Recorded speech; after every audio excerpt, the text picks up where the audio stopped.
Good afternoon. In the early 50s, Walter Cronkite was our premier news person. Did a show called You Are There. And I'd like us all to just pause and remember Red Hook as it was in that fateful, pivotal year of 1863. Thanks to the Rhinebeck Historical Society and the Abert Benson Historical Society of Red Hook, a group of us, including President Lincoln. This gentleman from Germantown is armed to the teeth, so don't get out of line. David Miller, the president, Claudine Close, the president of the Red Hook Society, and I, James Elmendorf, captain in the United States Navy, Chirka, whenever. We just wanted to set the stage for you because this is a very important time in our history, 150 years after this most divisive experience in our civic life, and it abides today as we know. We were a nation of 31 million people. 4 million of us were enslaved. New York was the largest slaveholding state north of Maryland, north of the Mason-Dixon line. The Hudson Valley, as you might recall, if you've done a little history, as we have dabbled in it, was built largely on the backs of enslaved human beings who were brought early on to this country, and our descendants, their descendants, thank God, are with us today in multitudes, and we are much, much richer for it, but we still have this dividing issue. Life in Red Hook and Rhinebeck. What were we then? Outside, it was indeed the Post Road, the Albany Post Road. It had gotten a little better since the late 18th century when the trip from New York to Albany and back, depending on the season, took 4 days, and you could stay here at the Elmendorf Inn. And if you were a resident of Rhinebeck and Red Hook, you came here, actually in 1803, we were only Rhinebeck. We split in 1812 and 1813, but we were a farming community, and we were gathered here in the great room to hear matters of import, and that's what we're about today.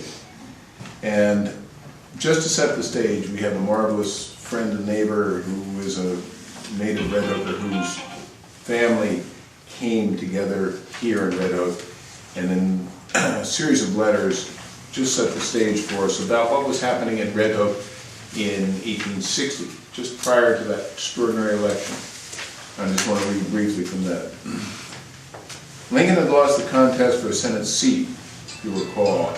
The vote took place in the state legislature, but the debate with Douglas, right, the Lincoln-Douglas debates, brought him to national attention and set him on course to become the Republican presidential candidate in 1860. It was a defining moment in American political history. Across America, in cities, towns, and villages, grassroots paramilitary organizations known as the Wide Awakes sprang up to build enthusiasm for electing Lincoln president. Young men in uniform marched at night with torches and colorful banners in Red Hook and the other Hudson Valley towns, of course, Rhinebeck.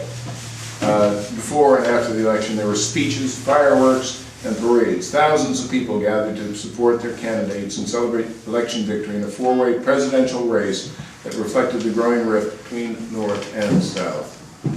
In 1860, Mary Jane Elmendorf was a Red Hook schoolgirl attending McClellan's Collegiate Institute in Poughkeepsie. Her Uncle Thomas and her father, Cornelius Elmendorf, wrote to her regularly, etc., etc. I take my pen in hand, dear Molly, on this 1st of October in 1860, just to, etc. And goes on, and then dear Molly, a little bit later, in November 7th of 1860, he writes to Molly from Upper Red Hook, where he lived, to her in Poughkeepsie. The little giants of Rhinebeck came into the village with blazing torches and a constant discharge of fireworks from their hands as they marched. The sight was grand, such as I presume Red Hook has never before seen. It cast the great cable celebration. You recall the Atlantic cable had been laid in 1857, I believe, by the Great Eastern. So we're beginning to be connected instantaneously worldwide with the news.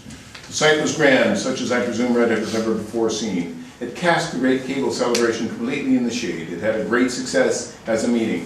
About 3,000 persons were out. in a town-wide of about 3,500, 4,000 people, and same in Rhinebeck. That was a lot of folks to gather. And after all, we goodly Democrats will have to take an excursion up Salt River. Salt River is an expression in that day that meant, you know, it means, in a farming vernacular, you would be on the hind teat. So, hurrah for link turn, as the loafers sang out yesterday. Old Abe will be president if he lives. And then we move forward to later, November 19th in Red Hook. Molly dear, yours of the 10th was received on the following Wednesday, a very speedy passage, only 4 days from Poughkeepsie to Red Hook, etc., etc. And then he says, and as Noah provided for the flood in order to save his family, so the Democratic Party has been striving for the safety of this great union. And here comes the question. Who is responsible for the great flood of indignation that has arisen in the South? Who has caused the troubling of the waters? So what a tide is flowing that may dissolve the union? What has caused feelings of bitterness, having a tendency to secession among our Southern brethren? Have not the sentiments that have issued from the Republican presses and claims even from the pulpit by Republican occupants caused all this? I think they have. The present state of affairs truly is sad, because I hope that the sober second thought will prevail and that all will be well. Cut to a little postscript. Thomas Elmendorf's hopeful phrase that all will be well anticipates a line from Lincoln's farewell address to the people of Springfield at the train station February 11th, 1861, as he departed for Washington. Let us confidently hope that all yet will be well.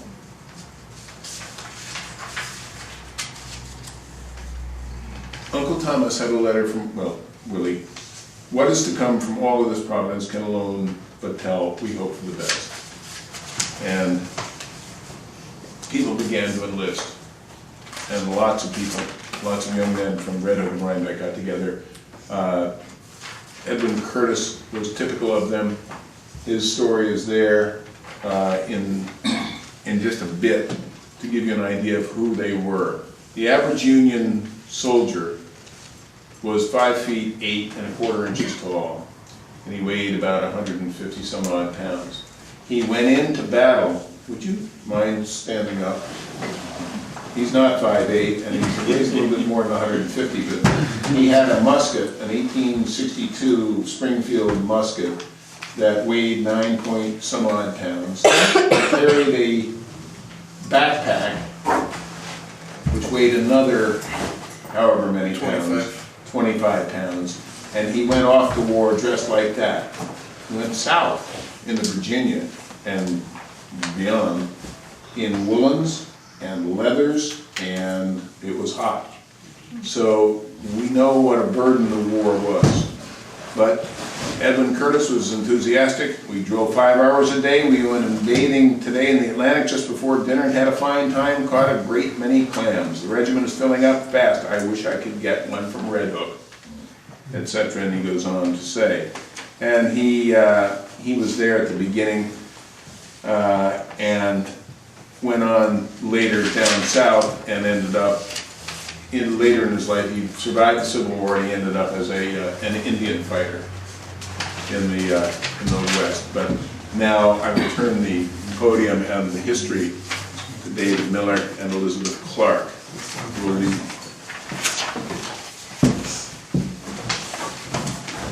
So the first thing that we're going to talk about is the accounts of battle. That we actually received a lot of these letters. They were published in the Rhinebeck Gazette.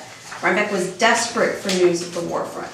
So they would actually publish these letters without the permission of the soldiers, and soldiers would actually find out by surprise when they received the Rhinebeck Gazette that they had their letters published. The first letter comes to us from Stephen A. McCarty. He is a relative, he's the grandson of Stephen A. McCarty from Rhinebeck.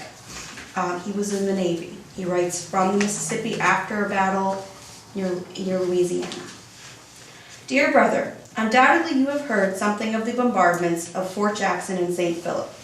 The bombardment commenced early on the morning of the 18th of April. In the morning we went ahead and took 3 schooners in tow to place them in position. They were there anchored behind a point so that they could not be seen by the occupants of the fort. Thus they could fire their mortars by ranges given them by the surveyors. When we dropped the schooners at anchor behind the point, we had to shoot ahead to turn around. As we did so, we came into plain view of Fort Jackson, when they immediately opened fire on us. We returned the fire until a rebel steamer came out from the fort. When we fired on her, the shot took effect in her machinery and drove her back. Thus it happened that we fired the first shot in the action. Soon the schooners opened with their mortars and continued firing until dark, when we had one schooner sunk, one man killed, and several wounded. The sky was illumined by the constant discharge of the guns. It was the most grand and awful sight I ever saw or ever expect to see again. It was like one continuous roar of thunder, only much louder, and continuous flashing of lightning, only steadier and much brighter. We were within 600 yards of the fort, and the balls whirled over and around our heads thick and fast, making noise enough to wake the dead. The sight was beautiful to behold, yet dreadful to think of. He also tells another story about traveling across during this battle carrying ammunition. And at any point, if he had been shot with a mortar, the whole boat would have gone up. So he's hauling this and he's doing all this, and it's a really dangerous thing, and they're on the water. The next letter I have comes from the Ellsworth Regiment, after one of their major battles at Hanover Courthouse. Now, the Ellsworth, or the 44th New York, were one of the first to enlist. And they actually did go to the Battle of Gettysburg, but this is early on. This is from May 1862. Dear Father, I received a letter from you last week while on guard duty near Yorktown. Yesterday morning, about 7 o'clock, we left Gaines Mills and marched near this place, where we were on picket duty about 2 hours, and then received orders to join our brigade, which was about 4 miles in the rear. We got about halfway when we got into a brisk skirmish with the enemy and had a warm time for about 2 hours. We were then reinforced and made the rebels run. When in the fight I did not think of being shot. I felt that he who hath made heaven and earth will not suffer thy foot to be removed, and he that keepeth thee will not sleep. Jim and I came out all safe and sound, and the only sign I show of having been in a battle is a bullet hole in one of my shoulder straps and a dirty-looking musket. The boys are now cheering General McClellan, who is riding by. Your affectionate son, Isaac. P.S. Our flag had 48 bullet holes in it, and one through the flagstaff. So this is from Isaac Russell, and we had, the picture was actually taken of this flag. It became such a symbol for them. Next letter is from Isaac's brother James, or Jim, as he says. Dear Father, I received your letter yesterday afternoon and had hardly read it when we had orders to catch up with our brigade, which was engaged in a fight with the enemy. Our regiment soon came up. The fight lasted about 2 hours. Isaac and myself were uninjured. 2 of our company were killed, 9 wounded, and 7 or 8 missing. Our lieutenant colonel is a very brave man and is much liked by the boys. Isaac had a narrow escape, and the bullets came as near to me as was comfortable. We are resting today. Our loss in the 44th is about 123, killed, wounded, or missing. The rebel loss was very heavy. This morning, in walking over the battlefield, I saw large numbers of the slain enemy. We made this rebel skedaddle, and that was what we meant to do. They were badly whipped. Our company is very small, and the boys feel very sad. We have lost some of our best men. Very few showed the white feather, and you need not be ashamed of your boys. I think they did their duty and did not flinch. I cannot give you all the details now, as we are nearly worn out with marching and fighting. Samuel Risley and Charles Luff are both uninjured. Yours affectionately, James. So he not only is reporting back on his brother and himself, but Samuel Risley and Charles Luff are fellow Rhinebeck boys from the 44th. I'm going to turn it over to David. I just have a couple of more excerpts. This is from James River, Virginia. The headquarters of the 1st New Jersey Volunteers. Dear Father, I am alive and as well as can be expected under circumstances. As accounts of the late battles, of course, have been published, I suppose you've all been anxious to hear from me. But for over a week, we have not permitted to send any letters. And the few lines I sent to you on the 28th were all I was able to write, and I doubt whether they even reached you. When we entered the woods where the fight was going on, the bullets flew thick and fast, but our Jersey boys did not flinch under their first fire. I say first fire in comparison with this because the West Point was a sham fight. I guess they had practice up at West Point before they left for the South. I had a narrow escape from death. A bullet struck the stock of my rifle, completely shattering it, and for a moment entirely numbed my arm. But for the rifle, the bullet would have penetrated my body just above my hip. A very small splinter stuck in my hand, drawing blood. This was the only wound received by me. Our principal trouble has been want of food, as we have been lived on mostly crackers and coffee without any meat. Never before have I found coffee so strengthening, and without it, we could not have endured the fatigue. We're now resting at a very pleasant camp, but how long we shall be allowed to rest here and remain quiet, I cannot tell. I hope for a week at least, because the whole army is really in want of rest. Affectionately, your son, Frank. And the last excerpt I have is from 128th Regiment of the New York Volunteers. It's from Alexandria, Louisiana, April 27, 1864. That's about 100 miles north of New Orleans. When we read so much about the war, we read about Virginia, Pennsylvania, going up and down, but this war was nationwide as far as our nation existed at the time. There were battles in Louisiana, in Texas, up and down the Mississippi. There were many armies fighting battles on many fronts for the entire 4 years of the war. So this is a letter back to the Gazette. And a lot of officers especially like to write, and they would write letters to the Gazette as if they were war correspondents, in spite of the fact they were actually fighting in the war. So this is one of them.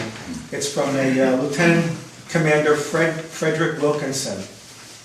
Correspondence to the Armenia Times, Alexandria, Louisiana.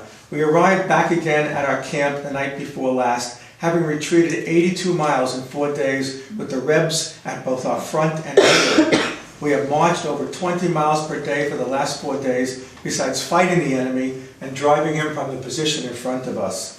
When we arrived at the Cane River, the Rebs held the position we wished to cross at. Our division was in the advance. We were ordered to cross the river, which we did, wading it like the good soldiers we are, with the water nearly to our armpits. The 128th Regiment was the first to cross. Rapid firing soon took place, and the battle line was formed. Soon came the order to charge, and the enemy was flanked and driven from his position.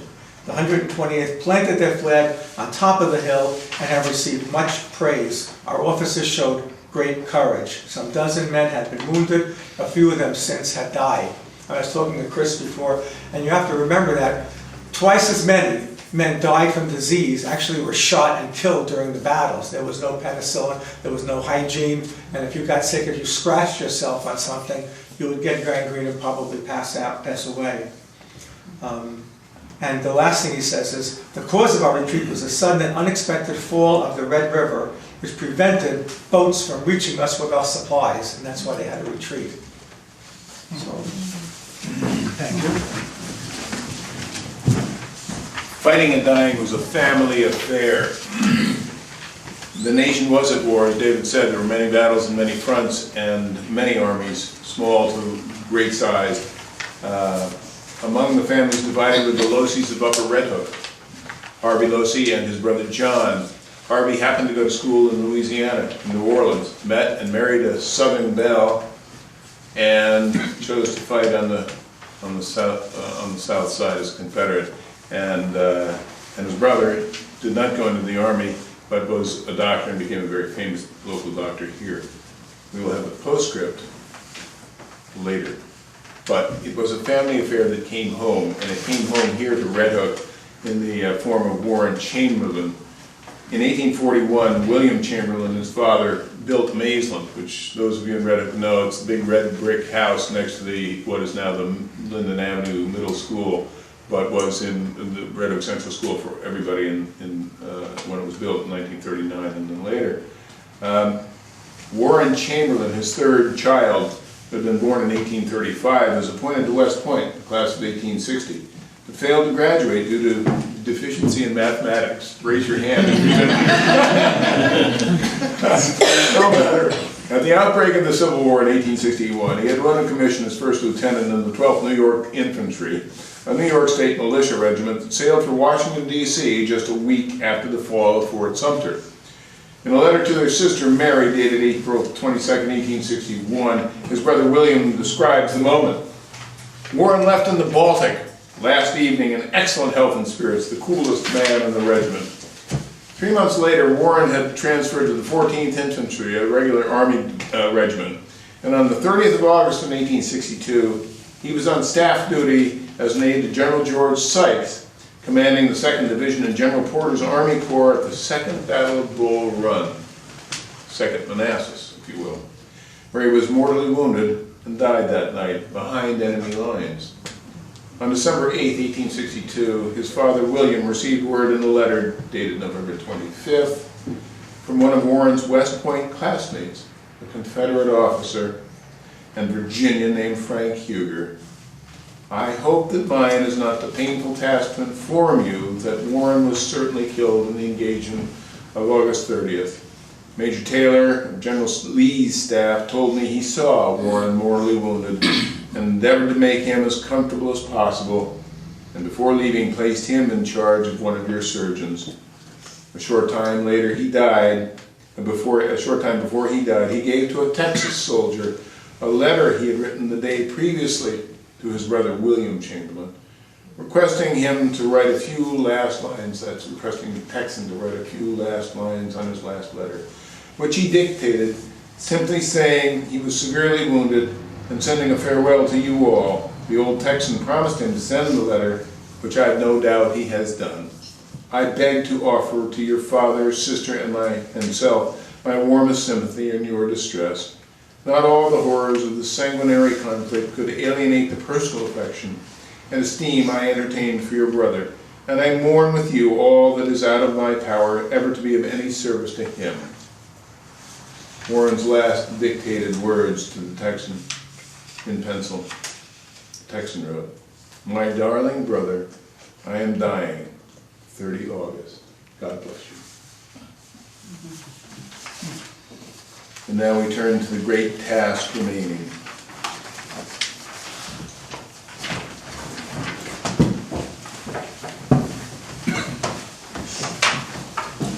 So, in 1862, a lot of the regiments were done.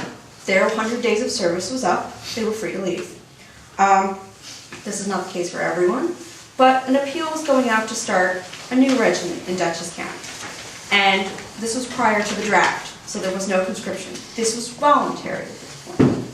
So an appeal went out, and this is the appeal that they sent out. At a meeting of the Executive Committee of Dutchess County to promote enlistments for the new regiment to be raised in this senatorial district, held on Tuesday, the 29th of July in Poughkeepsie, Benson J. Lossing, George W. Sterling, and James H. Weeks were appointed to make an appeal to the inhabitants of Dutchess. They have done so in the few words that follow, knowing full well that a hint is quite insufficient for an intelligent and patriotic people. Men of Dutchess County, our country calls upon us for immediate and effective aid. Your strong arms and unquestioned courage, men of Dutchess, stimulated by your patriotism, are needed at this moment in the great work of smiting treason to the earth and crushing rebellion in the dust. Give them instantly to the public service, and before the autumn frost shall appear, the rebel capital and the rebel army may be ours. And through your instrumentality, cooperating with the brave men already in the field, the blessings of peace and the joys of prosperity will be restored to our now distracted country. Your names will then be inscribed on the records of patriotism with those of the heroes of the Revolution, they as the liberators, you as the saviors of your country. Like them, you will deserve and obtain the love of contemporaries and the homage of posterity. Men of Dutchess, we know that the consciousness of having saved your country from ruin would be in your estimation a sufficient reward for your services. But the national government and that of your own state, always mindful of those who serve them well, have chosen to offer the most generous pecuniary rewards, the largest ever offered by any government, in the form of bounties, exclusive of regular pay and rations. So they are bribing them, in a sense. They can't make them at this point. But that's not quite enough. Women of Dutchess, your influence in any cause is potential. We ask you to lend that power to your country in this hour of its need. Say to your sons, brothers, lovers, husbands, if need be, in the spirit of the Spartan matron, go forth to the defense of your country and come back with your shield or upon it. Go forth to the defense of your country and save it from ruin or gloriously die in attempt. For they never fall who die in a great cause. Benson J. Lawson. And they actually published a number for each town that was required to contribute. And Red Hook was asked to contribute 35 men. Rhinebeck was asked to contribute 30.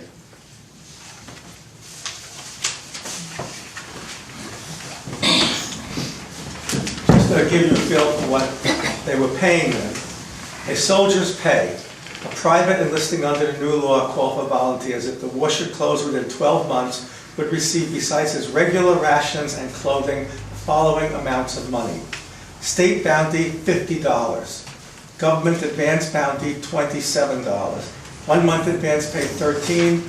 Pay per year, $156. Government bounty at the end of the war, $75. The total was $312. Rations, they gave you $9 per month. I guess you had to buy your own food from where you could get it from.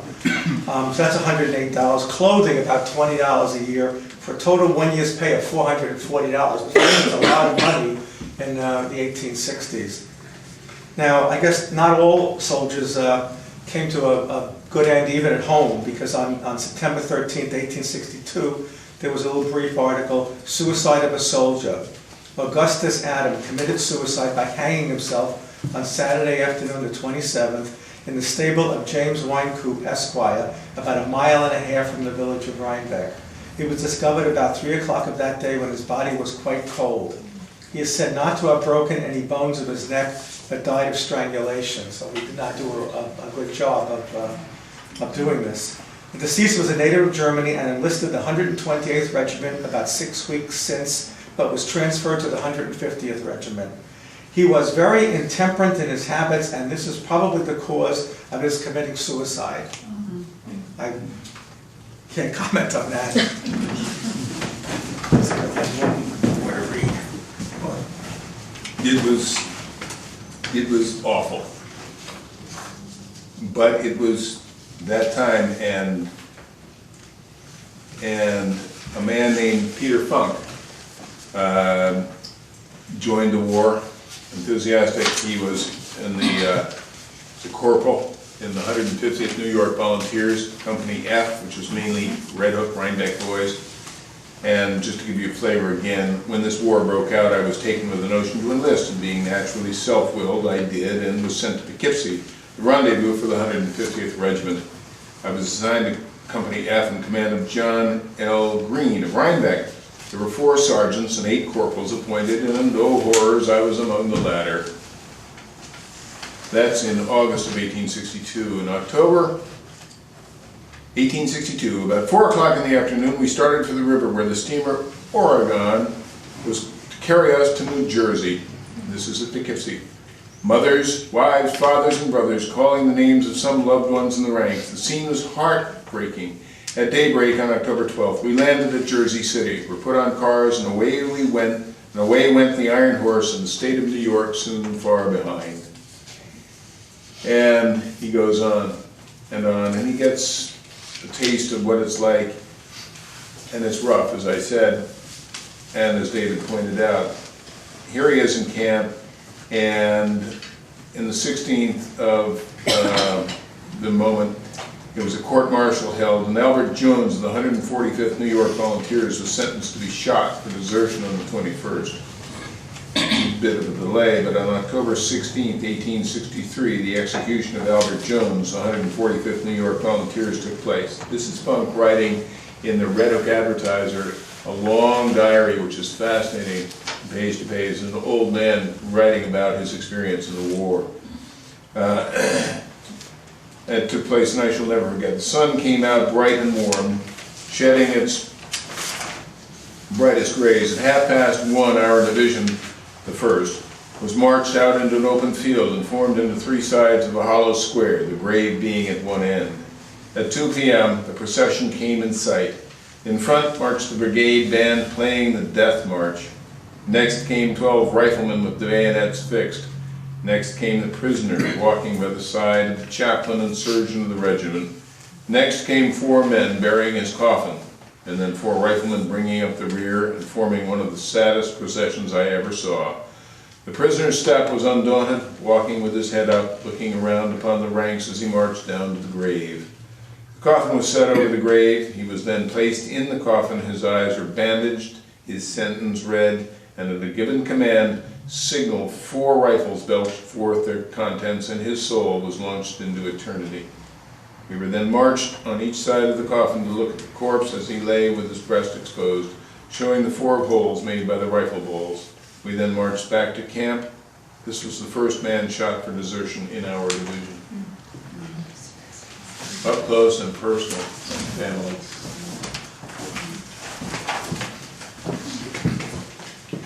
And then I'm sorry, I'm gonna do the faithful year 1863. We're now in 1863. And over here, afterwards, you'll see a copy of that first salvo of, did we have? We have more stuff. Oh, I'm sorry, I apologize. I thought I was calling you. Pardon me. No, we were doing a little trading back and forth. Oh, I see. We have a couple of more things. Oh, yes, absolutely. 120 May 5th, Right. 1963. All right. We have another letter from the 128th Regiment in 1863, the fateful year. This is from no, at this point he's a major. Major Frank Keyes. He was writing earlier, Frank. He's now the captain of the company. The weather is splendid at Jefferson City, and fresh vegetables, strawberries, and etc. are plenty. The boys like it very much at this place, and those who were sick are rapidly recovering. Corporal Bowman, Peter Scally, David Farrow, Albert Cole, and John Van Etten are in the hospital at this place, though none are dangerously sick. Braley and Delamater have returned to duty. Finger, Leyden, Coop, and Howard are in the regimental hospital. A few words in relation to forwarding the bodies of such as died here may be acceptable. So people are requesting to have bodies in the case of deceased sent home, and he wants to explain why it's a difficult process. From the nature of the climate and soil where the graves are dug, decomposition takes place very quickly. To send a body north, it must first be embalmed and then placed in a metallic coffin. The total expense, including freight, is $125, the whole of which must be paid in advance. Most of the time, officers have not that amount in their possession, and of course the deceased have not, nor is there anyone on whom to draw, as even on a northern bank, a draft is subject to heavy discount, so that either the money must be in the possession of the soldier or deposited with some trustworthy person in the regiment or city, to be used in case of need. Either method is, of course, attended with risk. It will be seen by this that it will be impossible for me to comply with requests which have been sent for bodies to be sent home in case of decease. And then he writes again in August. From Donaldsonville, Louisiana, July 23rd, so after Gettysburg. And they're not anywhere near Gettysburg. The rebels have all retreated from this place and are now back towards Thibodeau and Frazier. What will be our next move I cannot say. We are now bivouacked in an open field, only a few tents being on hand, of which I'm happy to say I have one. Lieutenant Davis went to New Orleans last night to enter a hospital there, his health being failed. Lieutenant Colonel Foster and Captain Gifford are both sick in New Orleans, leaving Colonel Smith alone in command. And on account of the scarcity of officers, I am on duty with my own company. The weather is very hot, and we have a shower every day. Being very near the river, we bathe frequently and find it very conducive to health. We expect the paymaster today or tomorrow, and I suppose we will receive 4 months' pay. Not much can be purchased in this town, as it was partially burned by the fleet last year, and still more injured 3 weeks ago. Most of the men who were in Jefferson came up yesterday, and I enclose a list of sick and absent men of the company. We are anxious to know how the people of Rhinebeck felt when they heard of the fall of Port Hudson. As the stormers, we were not used. We need not expect our medals or promised promotion.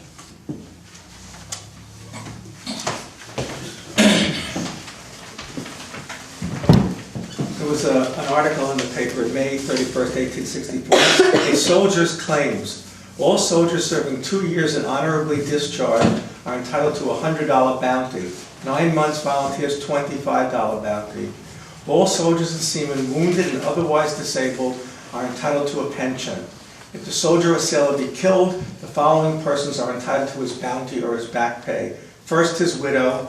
Second, if he left no widow, his children. Third, if he has no widow and children, his father and mother. And fourth, if he has none of them, then it's brothers and sisters. So they gave who would get this. There was a lot of money in those days. We didn't want to see it, not go well to the people who were entitled to it. There's an article, March 15, 1864, the Pocahontas Engine Company, number 2 of this village. Rhinebeck still has the Pocahontas pumper in the back of the firehouse. Since the commencement of this war, furnished 22 men to Uncle Sam. The company was organized June 13, 1859, and has enjoyed a career of unexampled prosperity. And the following is a list of and the time they were asked to serve. And it lists all the famous families of Rhinebeck: Marquardt, Tremper, Reichert, Van Etten, Kip, and it lists several of them were killed during the war. So that was an interesting thing. Do you want to skip the? Yeah, okay.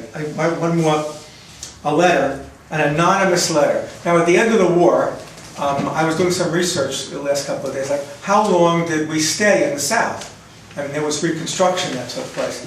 We still have troops in Germany, in Japan, and in Korea. So how long would it stay in the South? And apparently it took about 12 years until 1877 for the final troops to be pulled out. And slowly over those 12 years, one state after another was admitted. They re-elected senators and congressmen and sent them to Washington as the country rebuilt. But here is a letter written anonymously to the Rhinebeck Gazette, signed a soldier. And it was written July 31st, 1865, which is almost 4 months after the war ended. And it's from Richmond, Virginia, the capital. They're still there. Dear Sir, be so kind as to publish this in the Gazette. It will show the treatment of non-commissioned officers and privates of the 20th Regiment, New York State Militia, received at the hands of the officers belonging to this regiment. In the first place, I must inform you of the fact that we haven't been paid since December 31st last, and have been living on food that barely sustains life, and is the cause, we believe, of a great deal of sickness and a great many deaths, which might be avoided if we had the right kind of food, or at least some vegetables and rice occasionally. We're doing a great deal of unnecessary duty. We are guarding houses of ill fame that are kept for the officers. Under these circumstances, any wonder we all want to go home.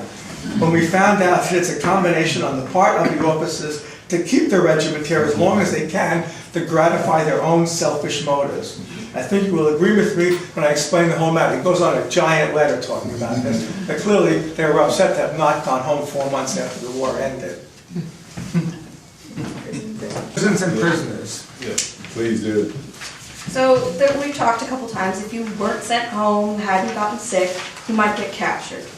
So the following letters we have are accounts of either guarding prisoners or prisoners themselves. This comes from us to Camp Hoffman, Point Lookout, Maryland, July 6, 1864, from George A. Clark. And he says this is correspondence of the Gazette. Well, it makes sense. George A. Clark used to own the paper. He actually did this quite frequently. This is one letter among many. Friend Knoxon, you are doubtless aware that Point Lookout is one of the principal depots for rebel prisoners of war. To guard. Whom is the principal to guard? Whom is the this is not the right way. To guard is the principal duty of the federal troops now here. The prisoners occupy an immense enclosure within which are erected tents, many of them the approved, commodious Sibley pattern mess houses, etc. The prisoners are in general under what is termed middle age, a very large proportion under 21, and a strong, healthy-looking, athletic set of fellows. They seem to enjoy themselves like maggots in a rich cheese. Large numbers were captured in the present campaign against Richmond, and I find conversations with them to be interesting and often edifying. They uniformly agree that the Confederacy is on its last legs, and tell sorrowful tales of hunger and privations which they have undergone at one period or another. But such things are on occasions to be looked for among all armies and in all countries, and constitute part of a soldier's vocation. The leisure time of the Johnnies is employed in the manufacture of fans, toothpicks, finger rings, and other ornaments of wood, bone, and gutta percha. One thing in particular is decidedly disagreeable to the taste of our deluded Southern brethren. Among their custodians are a few hundred of their brethren of the ebony stripe, and it is very repulsive to their sensibilities to be marched about in charge of a sable guard. A captain but a short time ago was under guard of a stalwart African who was formerly his slave. What changes are wrought by war? Thine always, George A. Clark. And then the letters, the next two letters that I'm going to read, the first is an account of a battle. from one soldier's perspective. A lot of people were captured in this battle. I then have another letter of one of the people who were captured. So, coming from Cedar Creek, Virginia, October 26, 1864, from the 128th Regiment. Editor of the Rhinebeck Gazette, Sir, enclosed, please find a copy of our list of killed, wounded, and missing on the eventful and ever to be remembered 19th of October, 1864, Battle of Cedar Creek. Perhaps a short sketch of the operations of the day may prove interesting to your many readers who are interested in us as a regiment. On the morning of the 19th at 4 o'clock, we were standing at arms in line of battle, awaiting the final order to march to front on reconnaissance. Suddenly, our ears were treated with yells, coming from none other than Johnny's throats. On our left, the left being occupied by the 8th Army Corps. Volley succeeded volley, varied by the grand accompaniment of screaming shell and grape. They continued for about 10 minutes, when all sounds of strife ceased as if by magic.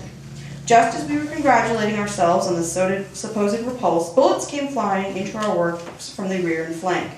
We were flanked and fell back about 3 miles, fighting at every step. Our loss was heavy, 21 pieces of artillery, as well as all camp and garrison equipage. We reformed near Middletown, and by the most determined efforts on the part of our brave Sheridan, drove back the enemy, completely routing them and capturing 59 pieces of artillery, 150 wagons, their ambulance train, and about 6,000 or 7,000 prisoners. The countless number of dead and wounded on the field attest the desperate character of the fight. Our day's work ended, we lay down, after dark, hungry, ragged, and to think of our comrades gone. The 128 to the number of 177 enlisted and 5 commissioned were on advance picket duty, and the majority of that number are undoubtedly prisoners subject to the tender mercies of Jeff's minions.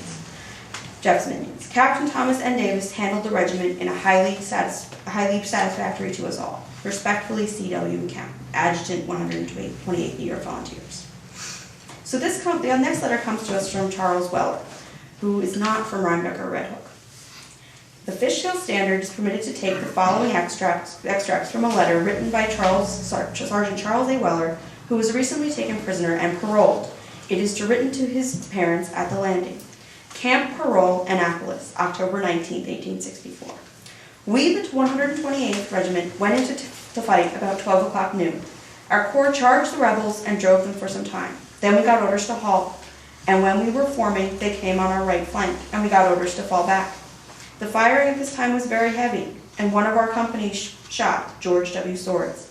I was near him and stopped to give him a drink. He told me the boys were retreating, so I took my gun and started after them. But the rebels, coming from the right, came in ahead and cut off my retreat, so I had to surrender. The rebels took about 300 of us, and our boys took some 300 of them. When I was taken, the rebels took everything I had, except that little testament you gave me, and 2 likenesses. They even took my shoes, and then marched us 20 miles, and I was barefooted. The next day, they gave us a little flour and a piece of meat, and we went 2 days without anything. We marched from Winchester to Northeast Station, which is about 90 miles, and then took cars to Richmond. In Libby Prison, we got half a loaf of cornbread and a small piece of meat a day. That is the way we lived for 20 days. At the expiration of that time, I was paroled, and now at this camp, awaiting my turn to be exchanged. So perhaps for my first letter, the rebels who were maggots in rich cheese were not really exaggerating their tales. They're stealing from the soldiers they captured. The last thing about prisoners is sort of a reversal. It's several letters written to Rhinebeck, Red Hook area from a rebel soldier, Henry Gordon, who was kept in Fort Delaware Federal Prison. And just a couple of excerpts from each of the letters. This is 3 months after the Battle of Gettysburg, October 8, 1863. Miss Mary Gerard, respected friend, I have the misfortune at this time to be a prisoner. I was captured at the Battle of Gettysburg and have been kept in this place ever since. Oh, what a contrast between this place and home. You know how it is at Father's house. There, at least, I could get enough to eat and to wear. I've been destitute of everything, and you are the only acquaintance or friend that I have in the North from whom I could exact a favor. This, of course, was a problem. You could not write to anybody in the South. There was no mail that was delivered from federal prisons to the rebel area. You could only write letters to the North. I will ask you to send me a few plugs of tobacco and a few postage stamps. You shall not lose anything by sending me the above articles. If peace is ever made, I will repay you 4 times the worth. Send the package to C. Henry Gordon, Company C, 15th South Carolina Regiment, Fort Delaware, Delaware. The next letter is 6 months later. He's still in prison. Dear cousin, Assistant Cousin Harriet, who was up in Red Hook, I believe. You will learn from this that I am still a prisoner at Fort Delaware. I've written to you twice since the reception of your letter, but no answer. I must think I made a mistake in the address. The box came safe, for which I am much obliged. Dear cousin, if it's convenient for you to do so, I'd be glad if you could send me a few dollars in money. I need a few articles of clothing that I can purchase here if I have the money. If you see fit to grant me this small favor, I'd be much obliged. If you see Mrs. Gerard, tell her that I would write to her, but from now on, prisoners are only allowed to write to relatives, not to friends in the North. P.S. Please excuse the bad handwriting. The weather is so cold I can scarcely hold my pen or write a legible hand. My health is good and has been ever since I first wrote to you. This is February 1864. He's still there. Cousin Harriet, which is Harriet Lewis. Yours of the 30th containing $5 in money has been duly received, for which you will please accept many thanks. Sorry to hear so much sickness in your family. I hope that all are well by this time.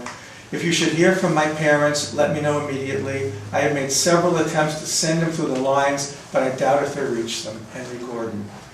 Here is November 1865. Now it's going 2 years he's been in this prison. The war is over. He's still in this prison. Dear friend, I've been waiting for some time for a reply to my last letter. And it goes on and on. If you could send me $6 or $8, I would truly appreciate it. If the war ever gets, if there's a future day coming when all the affairs can be straightened out if this war ever ends. There's another letter here written by A.N. Cunningham. It's from Cedar Swamp, South Carolina in 1866, a year later. Dear Mrs. Lewis, which is Henry's cousin. I received your letter on yesterday, came in 5 days. I was much surprised as well as gratified to hear from you. Sorry your letter was so short, alas, dear friend. Everything has changed here. We were once free and happy. We are poor and downtrodden people. You can have no idea of the poverty and distress in some parts of this country. Fortunately, the Yankees never got in legs than 14 miles of us, but I had great many scares and oh, such hiding of things. Give my love to your mother and sisters, Mrs. Lewis. I expect you've heard that Private Henry Gordon died in prison. We all feel very grateful to you and Mother for your kindness to him in prison. He wrote to his friends informing them of the kindness. They will repay you if they ever have it in their power. And he goes on for 4 more pages of anger at the North over the conditions that are happening in the South a year after the war. And we looked it up. Sarah Hermans, who did some research for me on Mrs. Lewis and Mary Gerard in Red Hook, looked in the Civil War records, and he died of scurvy after being in prison for 2 years. Just an apple a day, and it's sad. That's sad. Thank you. Marcus, it was a long one, we're a little fuddled, but 1863, again, opening on January 1st with the Emancipation Proclamation, which arrived here in Red Hook by the Red Hook Weekly Journal on the 8th of January. And then on to that extraordinary battle of Gettysburg, where Peter Funk, whom we met earlier, was preparing to arrive. In June of 1863, he said everything was confusion, the rebels had crossed the Potomac.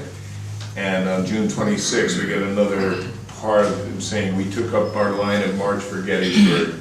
On the 28th of June, I'd given out about 5 miles from this place, which was Monocacy Bridge on the way to Gettysburg. My feet so blistered I could not step without great pain. Got in camp about 2 hours after the rest of the regiment. We lay there 2 days until Hooker's train, this General Joseph Hooker, went past, and that's his baggage train, went past, and then we started bringing up the rear. On June 30th, 1863, at night we camped in a piece of woods. July 1st, 1863, and in the morning took up in the line of march, passed through Frederick City, and stopped for dinner on the other side. July 2nd, 1863. In the morning, we went away as fast as we could walk. The distant booming of the cannon now reached our ears, which sounded nearer and nearer and told plainly of the harvest of death reaped on that never to be forgotten field of slaughter. 11 a.m., July 2nd, 1863, we reached the field of battle, but being very tired, were ordered to rest in the field of rye back of Cemetery Hill, Cemetery Ridge. 1 p.m., July 2nd, 1863. There's fun, his first taste of battle.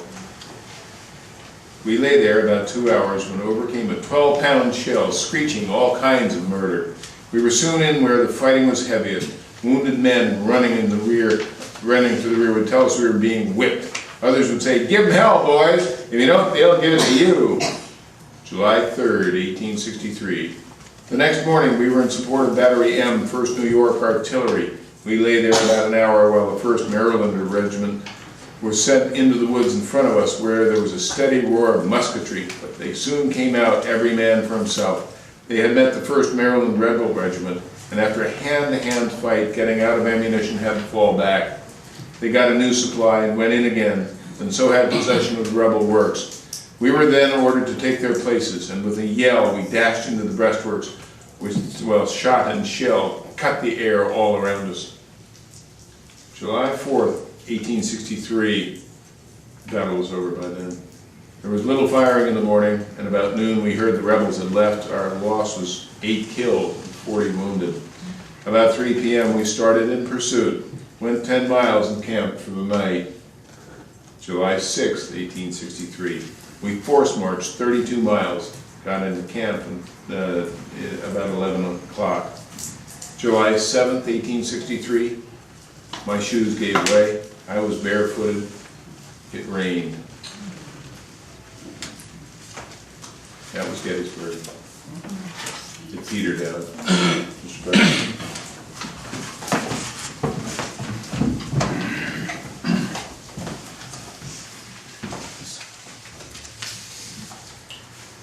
Weekend honors veterans of the United States. I am honored to be able to be part of this memorial here in Red Hook.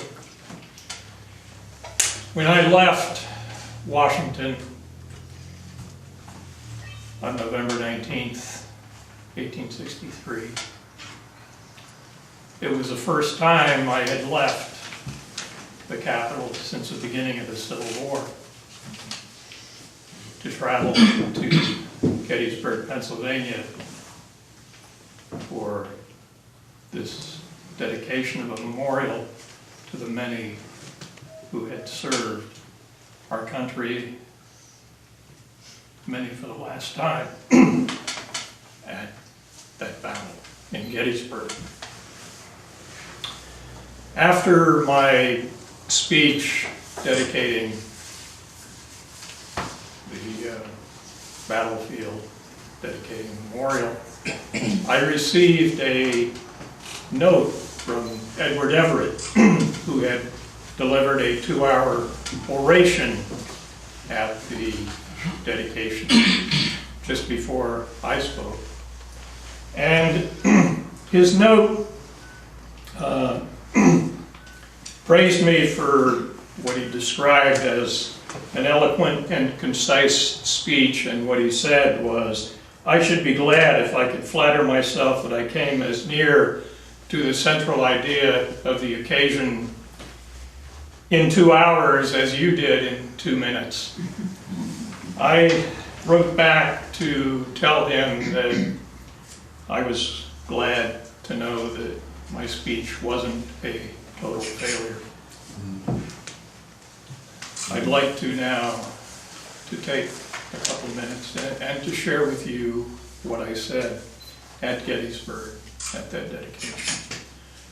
407 years ago, our fathers brought forth on this continent a new nation, conceived in liberty and dedicated to the proposition that all men are created equal.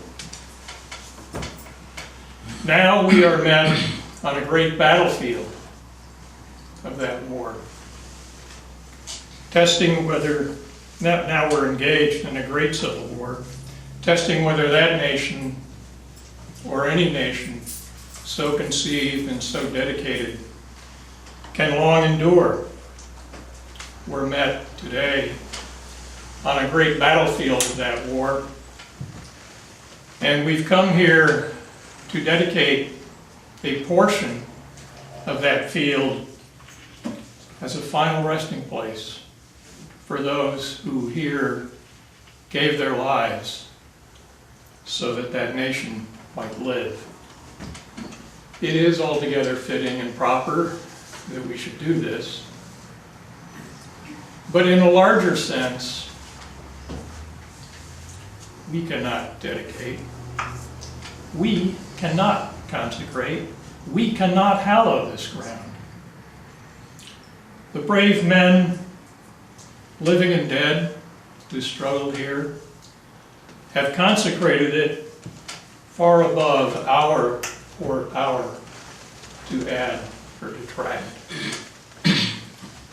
The world will little note, nor will it long remember what we say here, but it will never forget what they did here.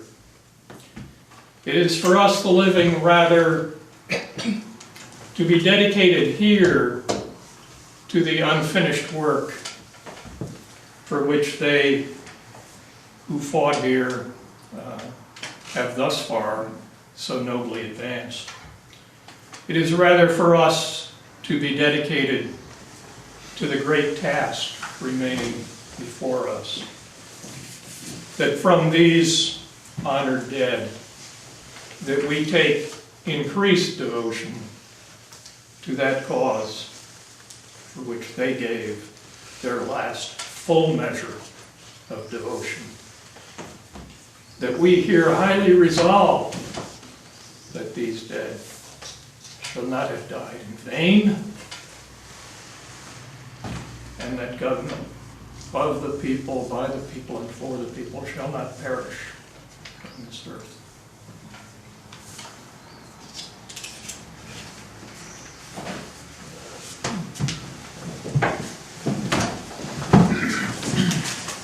This is a sword, the Civil War sword of the Historical Society of Archives. It's dated 1865.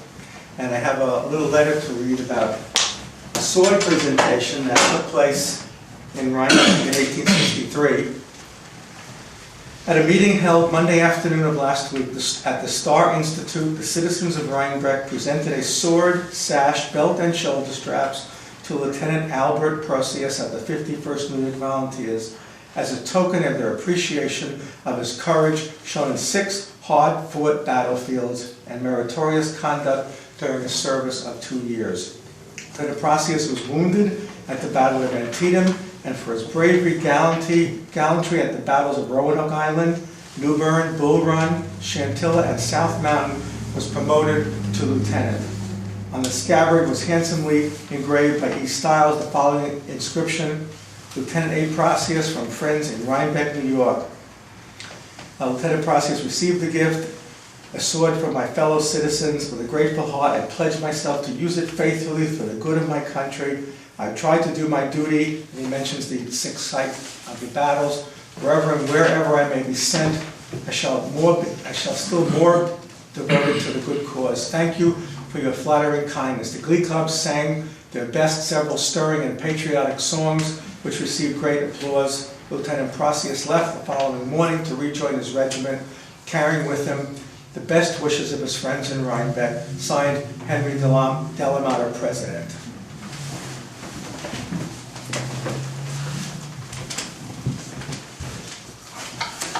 The aftermath of Lincoln's assassination has told to us in his diary as an old man by Peter Funk,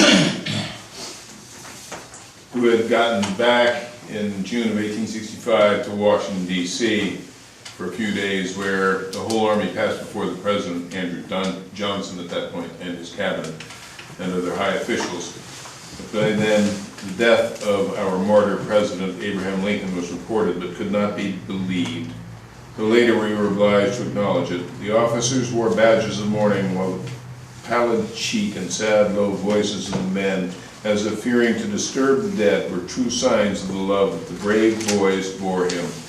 But Lee's surrender for a moment swept away the remembrance of the foul deed, and all was wildest joy, yelling and tossing their caps in the air, turning somersaults, etc., and everything else that could be done to show their joyous feeling. After a few days of counseling, Joe Johnson refused to surrender, and we were ordered to march again. Long story, long war, ending with Funk's return. We lay a few days in Washington, as I said, and we were finally put on the cars and sent humming on our way to Jersey City, where you'll recall that we'd started by going to Jersey City, where we crossed over to New York City and passed one night of horrors in the Battery Barracks, and there were led on board the Oregon, the same boat that had taken us away from home, and at 10 a.m. we arrived at Poughkeepsie. What my feelings, or the feelings of the men in general, were as once more we placed our feet on terra firma in our native county and felt ourselves once more at home is not to be imagined or described. The street was crowded with our friends and joyfully took us by the hand to welcome us home. After a heartfelt interchange of greetings, the crowd dispersed and we were disbanded to go where we would. Many went home that Saturday night, but I passed the days and a night in the Soldiers' Rest till Monday. After a splendid reception given by the ladies of Poughkeepsie, we, on the 8th of June, 1865, received our discharges and pay, and were citizens once more, which position I am now filling as best I can. Peter W. Funk. And the last postscript of all, to bring the story home again, is the house divided, which we began with, and Civil War was meant to cure. This comes by way of family history from Sarah Hermans, who's a Losi, and she said that Dr. Ron Losi of Ennis, Minnesota, who was John E.'s great-grandson, to remember Dr. Losi, John Losi, and his brother Harvey, the rebel, said that Harvey, in a letter to his brother shortly after the war, expressed sorrow for embarrassing the family by taking part in the rebellion. John E. himself, another brother, Alexander, and sister Sarah Ann Losi, all named sons after Harvey. We are concluded. Thank you. If I may. Thank you, Mr. President. President, Madam Secretary, and Baker. Thank you very much.